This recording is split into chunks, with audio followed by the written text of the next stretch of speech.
네, 우리 정부에 대한 이번 배상 결정은 외환은행 매각 과정에서 부당한 승인 지연이 있었다는 론스타 측 주장이 일부 받아들여졌기 때문입니다.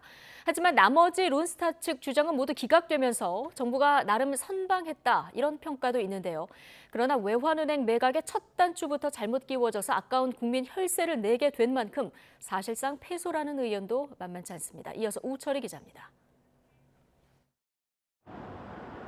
이번 소송에서 중재판정부의 다수 의견은 우리 정부가 외환은행 매각 승인을 부당하게 지연시켜 론스타에 2,900억여 원을 배상할 책임이 있다는 겁니다.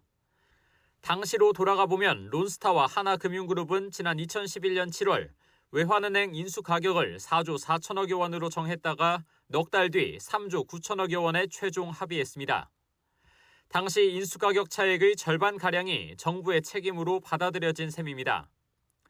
론스타가 외환카드 주가 조작 사건으로 수사와 유죄 판결을 받으면서 절차가 지연된 측면도 있는 만큼 론스타도 50%의 책임이 있다고 본 겁니다. 이 밖에 중재판정부가 론스타의 다른 주장은 모두 내치면서 정부는 청구 금액 대비 95.4% 승소, 4.6% 배상 책임이라는 성적표를 받아들게 됐습니다. 정부가 이번 판정을 수용하기 어렵다면서도 선방했다는 기류가 엿보이는 건 바로 이런 이유 때문입니다.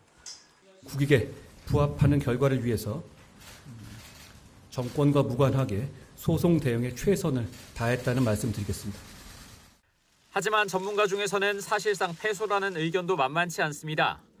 애초 자격조차 없었던 론스타에 외환은행 인수를 허가한 정부의 잘못된 결정 탓에 내지 않아도 될 2,900억여 원에 더해 이미 법률 대응으로 들어간 500억 원 가까운 비용까지 포함하면 국민 혈세 수천억 원이 낭비됐다는 겁니다. 감독의 부당함 때문에 나가는 손해배상은 문자 그대로 아무런 이유 없이 국민 호주머니에서 돈이 나가는 것이거든요. 이것은 상당한 의미의 패소다. 취소 신청을 적극 추진하겠다고 밝힌 정부는 사유와 절차, 승소 가능성에 대한 본격적인 검토에 들어갔습니다. 다만 관련 규정에 명시된 판정 취소 신청 사유는 판정부 구성 잘못과 명백한 권한 남용, 부패 행위와 절차의 중대한 위반, 판정 이유 비공개 등으로 상당히 제한적입니다.